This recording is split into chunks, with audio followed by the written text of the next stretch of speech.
Podcast.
Welcome to Imagine Universe podcast. So this podcast actually was recorded in 2023. It's not in my library, in my podcast. It's on my YouTube channel, Somehow Over the Rainbow. I'm not seeing it into my podcast. However, I'm re-recording it, and the reason I'm doing it because the flow of it is a little choppy when I'm listening to it.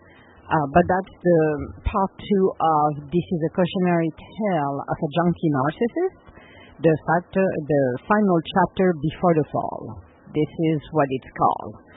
Or on my YouTube channel, you can find it under This is a Cautionary Tale of a Junkie Narcissist part 2. So let's get started. We are now mid-January. After the saga with Betsy, Jeannie came back into Edwin's life. We were about to start another roller coaster of disappointment and betrayal. After a long conversation with Edwin, Jeannie decided to change their relationship by setting up some new expectations. It was supposed to be a brand new beginning. However, it was going to be the next level of humiliations, and this time around it will involve third parties and not the best kind. As life restarted, Jeannie was still not trusting Edwin.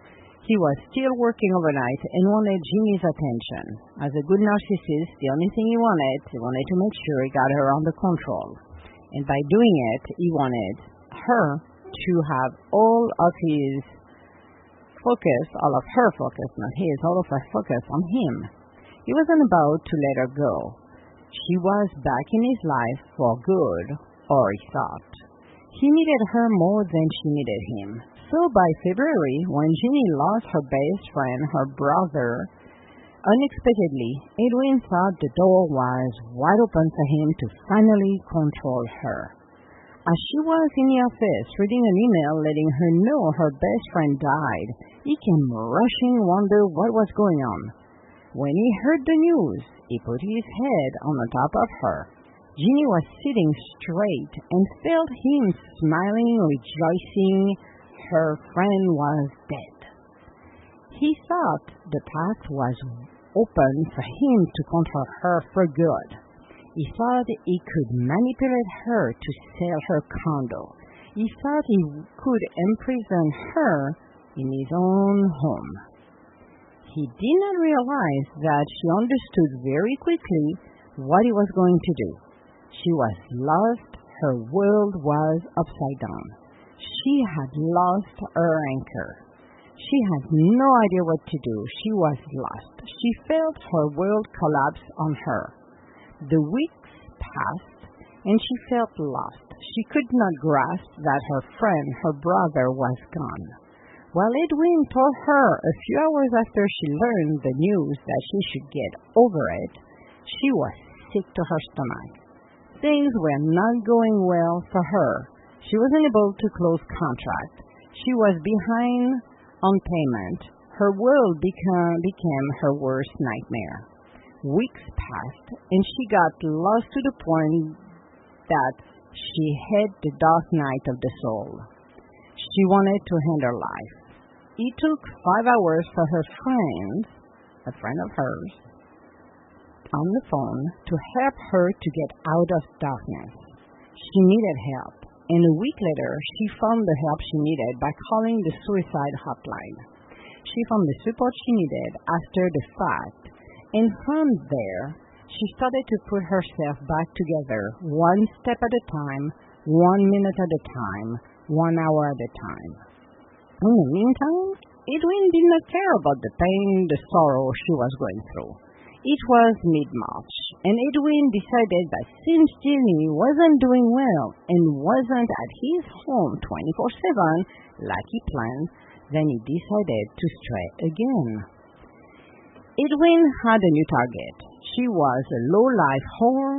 She was the sister of Troy. Her name is Casey. She's a drug addict, a wannabe drug dealer, selling her body for gas money or place to stay with men. She has several Johns that she hooks up with when she needed something. Edwin had a history with her. He shared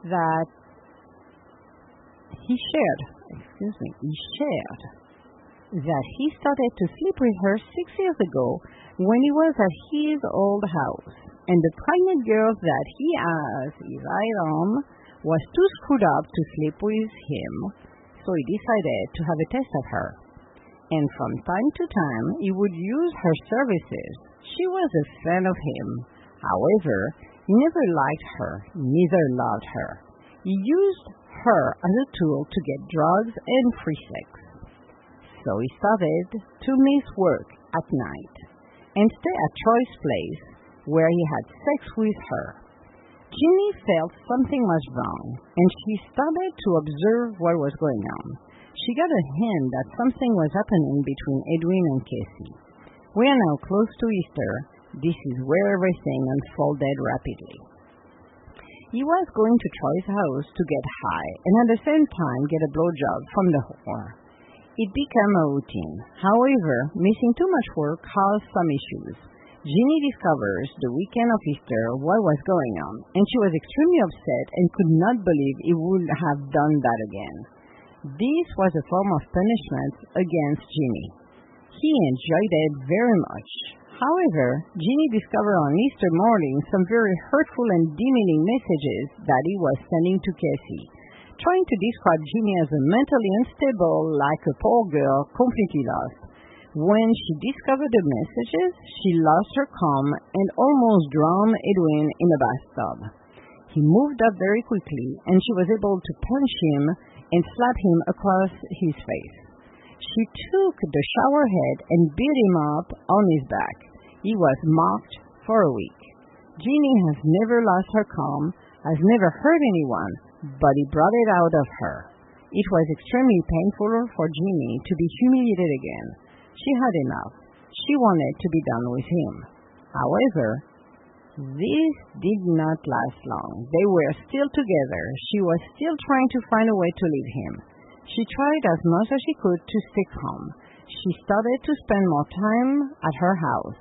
He wasn't about to let her go, but he was still playing the field with Casey the whore. Life was about to change again and take another twist. Because Edwin missed so much work, he got fired. Now he wanted to start a store, wanting Jeannie to mend it and have Casey becoming a whore. His idea for Casey was to have her to start a business on the side where she could go to the John's home and clean up the house naked.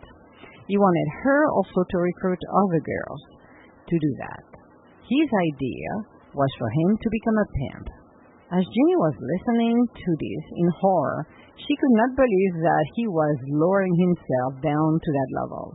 It became apparent that too much drugs fed by Casey to him started to really make him unrealistically delusional. He had no intention of letting go of Casey because she was dragging him down to the lowest level he could ever go. A life of lust and deprivation, a life of easy drugs and sex, and he had no intention to elevate himself to any other level. Jeannie was horrified to listen to him talking about planting marijuana in his backyard, having Casey, who is the laziest person in the world, doing this, and on the top of it, doing a job or running a business and doing a job that she had no clue either on how to run it. She wasn't business-oriented. Casey was the lower grade of her, I would say, the one you find on a corner street, high like a kite and doing nothing else than blowjobs after one, after one, after one. Jeannie had a conversation with Edwin, letting him know, if you want a cool girl, you got the wrong one with Casey. She's lowlife and will never be able to elevate herself as a madame like you wanted her to be. His response was, you can teach her. Jeannie turned around, looked at him, and started to laugh.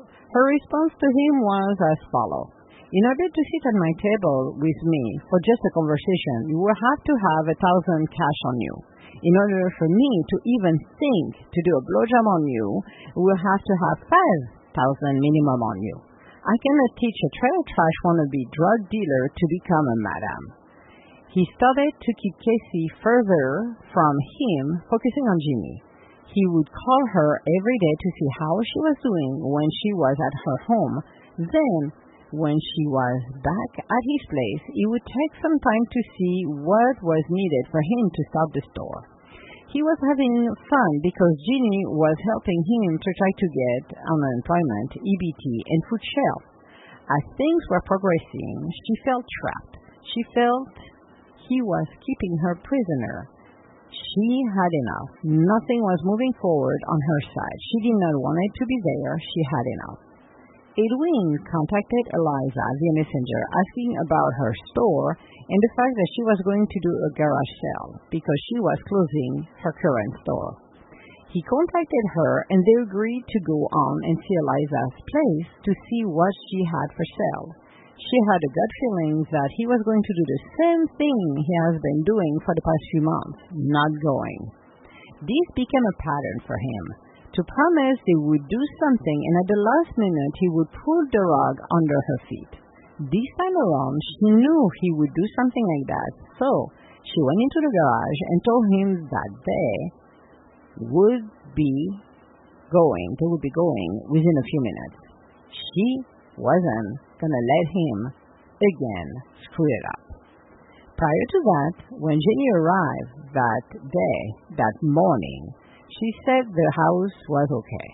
He had already prepared a roast, which surprised her. The only thing she had to do was to make vegetables. She also noticed Jimmy, yes, who is a homeless drug addict, was spending a lot of time in his house. She also noticed he was moving slowly but surely unbeknownst to Edwin.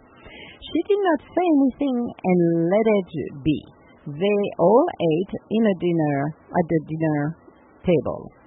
Jeannie went back to the office to continue what she was doing. Then all of a sudden, a big noise came out of the kitchen and the dog got startled. She had no idea what was going on by the time the noise stopped. She went into the kitchen to see in horror that Edwin literally destroyed the kitchen, the dining room. Everything was everywhere, from the cabinet to the table.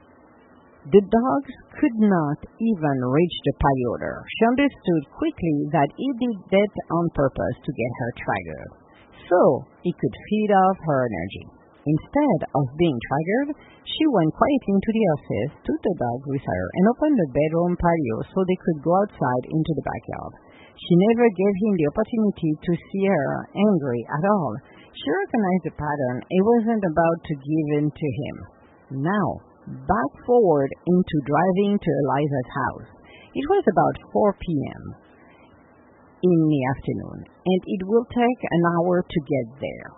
During that time, Edwin exposed himself thinking that would get Jeannie excited. Instead, what he did was repulsive. She wanted to literally throw up. He could not get himself excited. His penis wasn't reacting, since he can't ejaculate on command. He has ED. His sexual urges have been extremely dysfunctional for him to ejaculate. It would take him exactly close to an hour in the car and on himself, because she wasn't going to let him doing it all over her car. She was disgusted to the view of his penis, to see him trying to check himself. It was horrible. It took a good 5 minutes nap before they arrived at Eliza's house. He got out of the car first, while Jeannie was taking her sweet time. They both met Eliza. What a beautiful person. What she had was pretty good. However, Jeannie did not say a word. She wanted to see how Edwin would go about negotiating with Eliza. He was unable to talk correctly. After looking at what she had in the pole barn, they went to another area where other things were staged. When they came back to the pool barn, Jeannie had enough. She took over the conversation and asked Eliza if she would allow them to have what will not sell into consignment. Eliza agrees that it would be a good idea, plus she could make extra money on the top of it instead of give it to charity for them to resell it.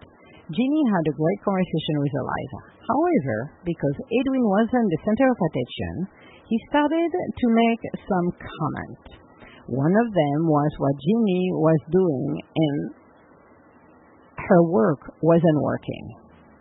And he was there to save the day by creating a store for her in his house.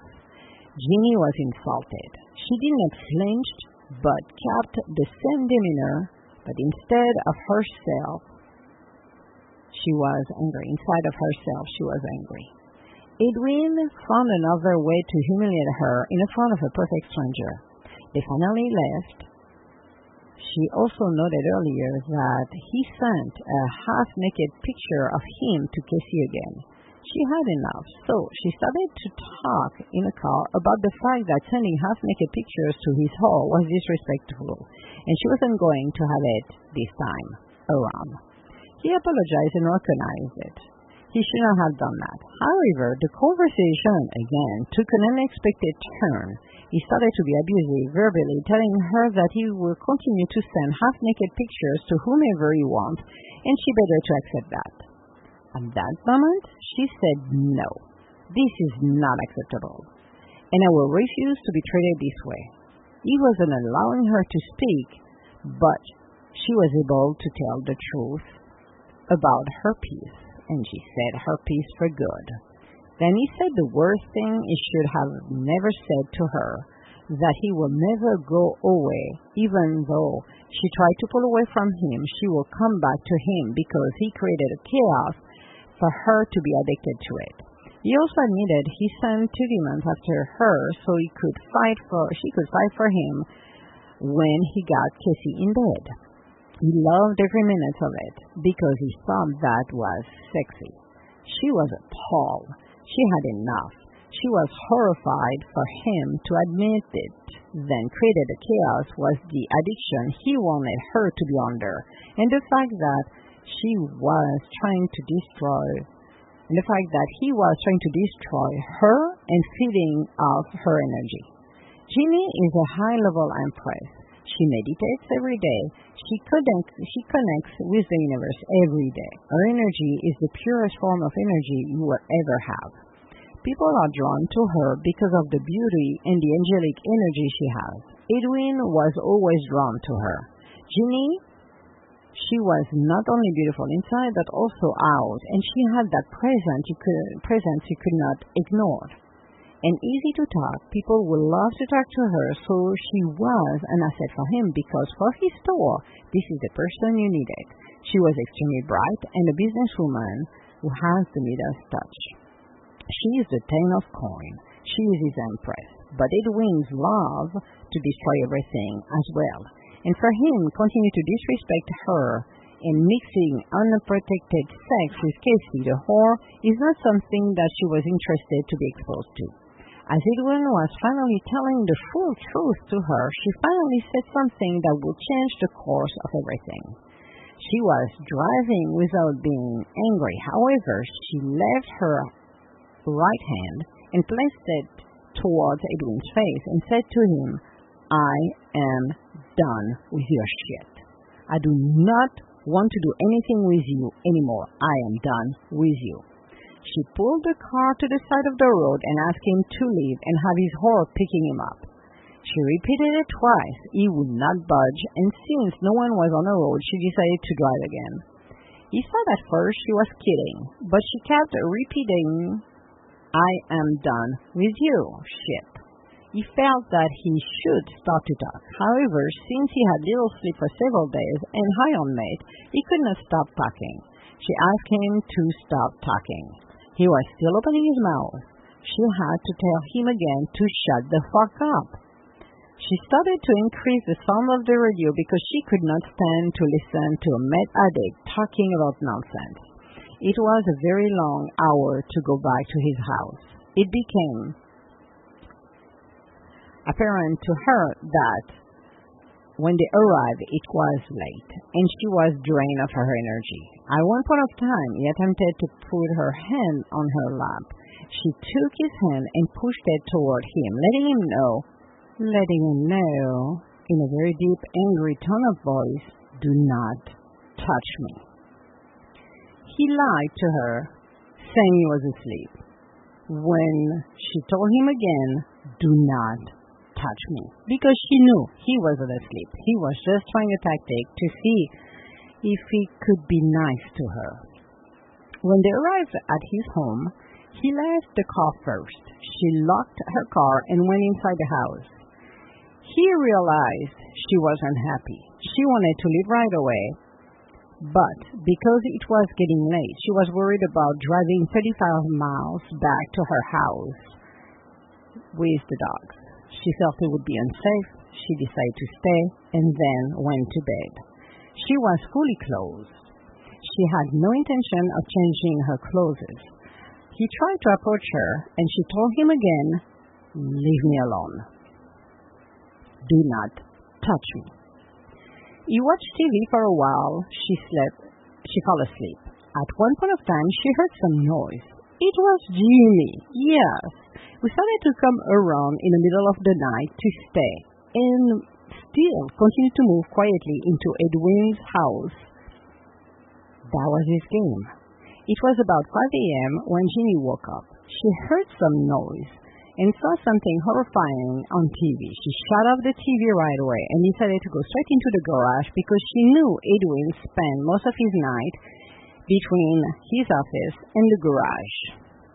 And she knew the phone was in the garage because she went into the office and checked it. So she wanted to see what he did. But she knew deep inside of her what she already has done. And this was a confirmation that close to midnight, he contacted Casey the whore. First, by texting her, she got woke up by him and followed up by a 9-minute phone conversation after that. Edwin appeared in a garage and she asked him, "So, you could not help yourself, isn't it? You had to contact her." He attempted to lie again, saying it was about her car. That wasn't working. She knew it was BS, and the reason she knew it for a fact is because her brother, Troy, is a mechanic, and the car belonged to Troy. So he wasn't going to give her any advice, knowing that she had her brother, and if anything happened, he would be the first one to come and help her. But instead, it was about whining to her, feeling needed by somebody, and the only way he had to do is put himself as a victim. He got angry and said he had enough of her stuff. Then he was tired of her drama. She said to him not to worry, "I'm packing up my stuff and I will go."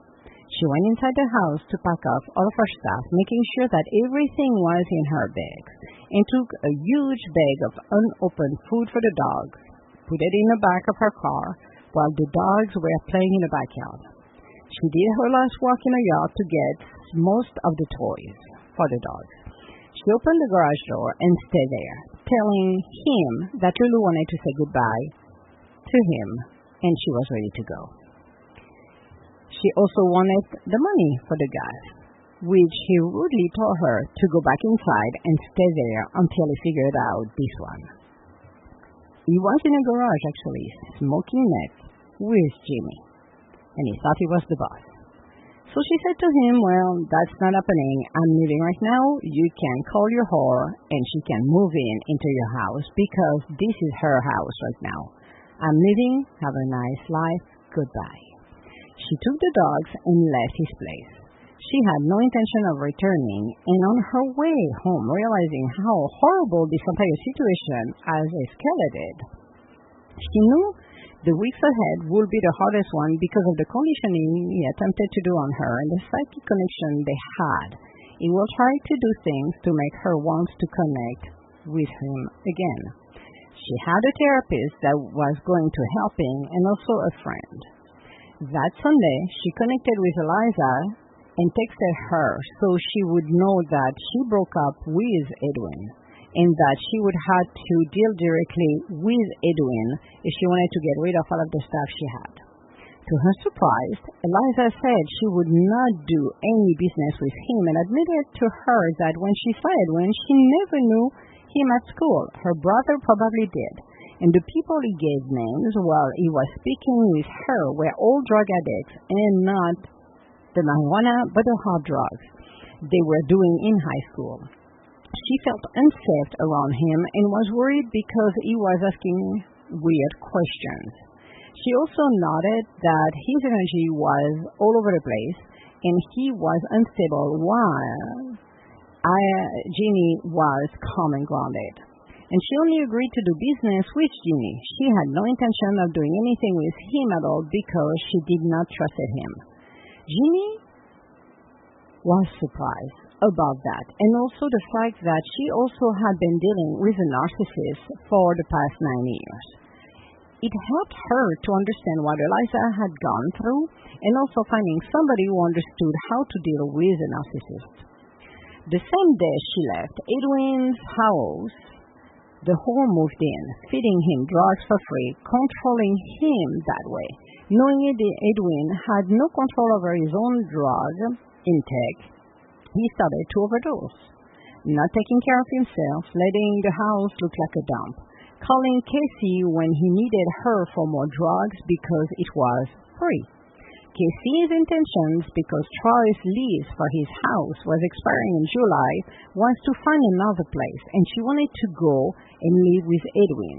So her idea was to feed him with a lot of drugs so she could move in.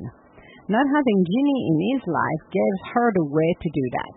Casey was supposed to give the name of someone, Randy, and was supposed to connect him because he had a lot of items that he could sell to his new shop because he wanted to get rid of a bunch of stuff. She purposely delayed the connection between Edwin and Randy because she wanted the reward. She wanted to show Edwin she was useful. The truth is, Casey is a lazy person. She is using her body and she has several jobs to pay for her needs in exchange of sex. Edwin's offer a lot of good things, like a shelter, and also because they wanted to start a business of naked cleaning lady, and her to become a madam is a high in her expectation than like becoming the Queen of England in her eyes. She is happy like a clown because her nemesis is out of the way, and she has been doing everything in her power to keep Edwin busy. So, he doesn't think to come back to Jeannie. As a drug addict, a wannabe drug dealer, her goal was to feed drugs for free to Edwin, the man. And as long as he's high like a kite, she has not been worried about manipulating him to move to his house, even though it could be a high risk of dying of overdose. She did not care. Within a week, his world has been turned upside down. He's still focusing on opening that store now that he had the supply from Randy. However, she can use it as a front for drugs, since Casey can supply those drugs. Easy money for her to make while she is using his house to do this.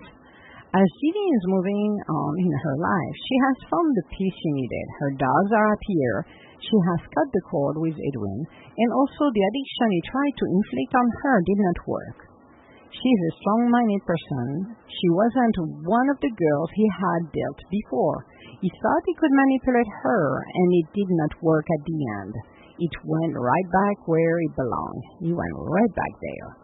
With the support of her friends and therapists, she has made great progress on living a better life. She's a fighter, she's a warrior, and she knows that her ancestors will be dealing with Edwin and the whore. Edwin, since she left, has attempted to connect with her to bring her back to continue to harass her. She has stand her ground, and even though some of his words were hurtful to the point that she knew deep inside she is an empress, she was his ten of coin. The whore is nothing else than a tool. He had no feeling towards her whatsoever. She is just there to supply him with drugs, and since there to help him with his devious way, and she gives him free sex, not even knowing he has ED. He also contracted an STD from her, because having a prostitute in your life that doesn't protect herself, neither is Edwin, you are bound to have something happening to you. Lucky for Jeannie, she was extremely smart when she came back to his life to protect herself, which also frustrated Edwin. And this is one more reason he decided to stay with Casey. As she continued to build her life back, she felt more empowered to share her story because she knew that Edwin's past had turned for the worse. He has chosen a Jezebel and think he is the king of the pimps. He is an only poor narcissist guy who had smoked so much meth that his brain is damaged. Then he thinks he looks good when now he looks 10 years older than he should be. His brain is damaged, and also having to work overnight has lowered his capability to speak intelligently with people. In his previous job, because he used to run a business, he was able to meet interesting people that will pique his curiosity. But on overnight, he was just cleaning floors, and the people there were not intellectually challenging for him. So his thought process had become lower at the same level than his trailer trash whore. He is completely delusional, sleep a little, and when looking at himself in a mirror, he still thinks he's handsome. His pictures are awful. His face has aged so much, he has not maintained his handsomeness from 2 years ago. It is sad for Jeannie to see what happened to him within 2 years, to see then he took the wrong path, a path of destruction, a path that is gonna be highly paid via karma. He had the opportunity of a lifetime to have a life full of joy and happiness, something to elevate him to a better space. Instead, he chose lust and deprivation, easy money, sex, thinking he's gonna make a big time money. Casey is gonna steal from him, actually, because she has no conscience. Casey doesn't care about anything except her. Casey is infatuated with Edwin, but what Casey doesn't realize is Edwin is using her, and he has no feeling toward her. Edwin doesn't care. She's a tool. She's a holding place to him for the Empress to return. Casey knows deep inside of her that the only person he really wants to be with is Jeannie. She tried to doll up. Unfortunately for her, you cannot remove a trailer trash whore and elevate to an empress level. However, you can have an empress lower herself as a whore for a little bit, for fun. Casey will never be Jeannie. She is going to try very hard, but Edwin is going to realize very quickly she will never be anything more than a whore. She doesn't make any money, has no ambition, just follow him like a puppy, because she learned to be submissive. This is the difference between her and the Empress. While Edwin is trying so desperately to hurt Jeannie, he had no idea the ancestors are watching. He had no idea that karma is going to be coming for him. He had no idea that he might end up somewhere that you're not going to be able to see the sun and the grass anytime soon. In regards to the trailer trash Casey, she's going to be a burden to him. She is going to be needy for him. For now, she is just a supply for him for the drug, aka the meth, and he doesn't care. When it comes to customer service, Casey is the worst of the worst. She cannot communicate properly, cannot have a conversation, an organic conversation with people. And when people look at her, they see the drug addict. They see someone who cannot communicate properly, and nobody wants to approach her because of the low energy she's vibrating.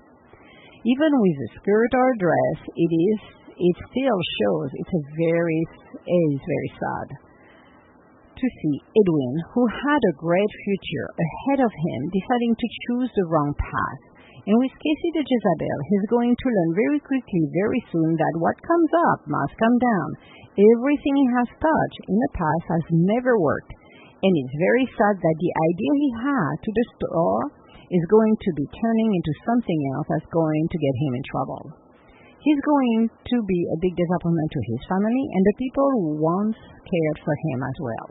But it is his destiny, and the Empress knew it. She walked away from him and continued on her own path, where she has been thriving with her dogs and have a brand new life. Edwin met Jeannie for one purpose. It was his golden ticket to change his life for the better. From the life of drugs, of lust, God gave him that opportunity of a lifetime to meet someone and change for the better. The problem with Edwin, he did not want it to change. What he wanted is to Jeannie to come into his world, and not for him to step out of his world, where he was scared because he had no idea of what was waiting for him next. That's the problem when people don't want to change, and this is something people need to realize at the end of the day. When you've been given an opportunity of a lifetime to change your life for the better, a good majority of people will not take that opportunity because they are too scared to change. Too scared because they're going to realize at the end of the day what their plays are, because he thought he was a smooth operator, which he wasn't. He was playing on his handsomeness because he was handsome, he was cute, he had beautiful eyes, the features he had were beautiful. But the problem is, cute works for 5 minutes. He used and listened to people and adapted what he heard from people and made it his own, which make him sound like extremely intelligent as well. He was a good actor, but not good enough for the Empress, because the Empress at the end of the day knew he was lying from the beginning, told him to stop to do that, challenged him to change his way of life, which she knew, giving him 90 days to turn himself around in regards of the Met. He has done the unthinkable that could have cost Jeannie her life, put her in a situation that were worse than a movie or the soap, like Breaking Bad. So she's been in a situation where he put her in danger, unbeknownst to her, and luckily she was very well protected, so avoided to go into a path that wasn't hers, just because somebody doesn't want to change. That story is a story where it is extreme. It is a true story. It is completely extreme, and a lot of people listening to it will say, but what was wrong with that pictures? When Jeannie came back the last time around, her intentions were not aligned with what she should have done. The loss of her brother cost her a lot, put her world upside down. Despite the fact to fight for her home, to have a roof over her head, to have no income coming, relying on the support of EBT and food shelves, she turned herself around and her life around. She knew the journey would be long, but she made a point to go back and focus on herself and her dogs. She was able to share this story because she felt it was important to share it for people to know. Edwin is aware and was aware of those blogs, by the way, in case you're asking. Yes, he was aware of. Because she made sure when every time she did the blog, he was aware, and she sent him a copy and said, this is what I'm putting out there. So he was aware of it, but he never changed his habit. So when you're dealing with people who are narcissists, to start with, you need to recognize the pattern. She recognized the pattern because the day she left, when he destroyed his entire kitchen and dining room, everything, I am telling you, everything was down. The stove, everything was off the walls. It was a big pile. You could not even walk into the kitchen, and it was all the way down to the dining room where you could not access the patio door. This is what he did. Destroyed everything.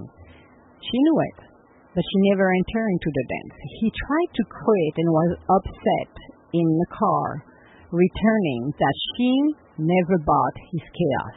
He was so upset that and he admitted it, which was one moment of truth out of everything of that relationship for 2 years. That was the moment of truth when he admitted it, that creating the chaos wanted to destroy her and to addicted her to it so she will never go.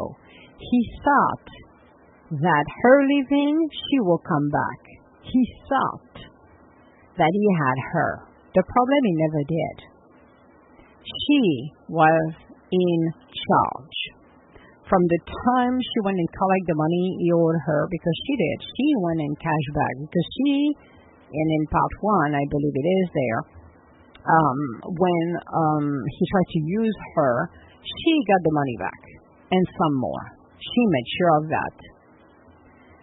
She knew every time he lied. She knew his pattern. She knew when he was trying to go and screw around. She knew it because of the way he behaved. She was seeing through his lies. She wasn't the kind of woman he had in his life before. He could not manipulate her, and that killed him. Through these days, he doesn't have access to her. He's blocked everywhere. And knowing his pattern, because he has done that in the past, he must continue to, from time to time, to try to text her or even using Facebook to message her. Problem is he's blocked. He is not part of her life anymore. She could care less. She has moved on, and she is happier than ever. She has rebuilt her life in a way that would have not been possible if she did not went to the dark night of the soul. She has learned a lot, and she has fought for her life and her pups. She has gone through that darkness. She has understood a lot, especially from people who will kill themselves and not come back. Understood what the dark night of the soul is, raised it from the phoenix, and moved on. Is she angry at him? No, because she put herself accountable for that story as well. She is sharing this story for the rest of the world, for people to know, because there is somebody in this world who's going through something like that, different situation, different circumstances, different people, same situation. This is a cautionary tale. This is a story that should give you a heart attack, and it doesn't matter if you're that bright or not and say, well, you're super bright, how did this happen? Things happen for a reason. And sometimes we have to learn our life lessons through it. And she did. And she's rising. And she's happier. And she looked back and smiled at that situation. She doesn't live in the past. She's not changing the past. She changed what and where she was at the time she walked away. Living in the past is not going to help you, but sharing that story might help somebody. She has successfully continued to rise, one step at a time. She has learned a lot from her life. Even though when she met him, she wasn't looking for somebody at all. She was cautious, but she saw the red flags. She ignored some. And she learned a lot along the way. A world that would have not been possible to learn because this was outside of her league, it was below her league. But she learned something absolutely important for people to know. When opportunity of a lifetime comes to you to change your life, when a golden ticket is given to you, it will be only given to you once. God doesn't give you this twice, only one time. Edwin had that opportunity to change his life. It was his free will to break the cycle he was in, to break his karmic cycle. But he thought he was in charge, and he thought that he could bring her into that comic, which he did indirectly. But she got out of it. Well, he's going back, and he went back to the point even worse than he was when he met her for the first time. So, word of caution for everyone: if you've been given an opportunity to change for the better, even if you scare the shit out of yourself for that, take that leap of faith. He had a lot of possibility, and he was capable to do good things. He had started a business, actually, brick and mortar, into one of the cities. He was living with his ex, and they had a business. He set it up, actually, and he was pretty good at it. But he destroyed it like everything else. He had capability to change for the better. He had all of that, the potential and everything. But Jeannie made a point to him, let him know, I'm not here to save you. You're going to save yourself on your own, which he was right. She wasn't there to save him. He had to do the work. And he refused to do it. It was his own free will. So you need to understand when you're not willing to change, then you're going to stay, or you're going to even go backwards even more. But it is your own free will. So if you have, or when you have the opportunity to change your life for the better, you can say yes, or you can say no. I would say, word of caution, I would say yes. Because his life would have been 100% better. 100% better. But again, he decided to stay where he was because it was familiar to him, and it was safer for him to stay in a ghetto, to stay dealing with his drugs, and everything else like that. He never, however, also want to share this, he never had his hand on her money, meaning her banking account. He never had his hand on the condo, but he thought he would. Every attempt he has done, she saw it coming. So, this was the part 2 of the cautionary tale of the junkie narcissist, and I hope you will understand a few things there and understand that, again, when you've been giving a golden ticket, take that freaking opportunity. And even if you're scared to death, even if it's going to go into the unknown, and I talked a lot about the unknown, take that opportunity because you want to change your life for the better. It's better to move forward than to regress into something that's going to turn even worse. So, all my love, guys, and I'll talk to you later. Bye now.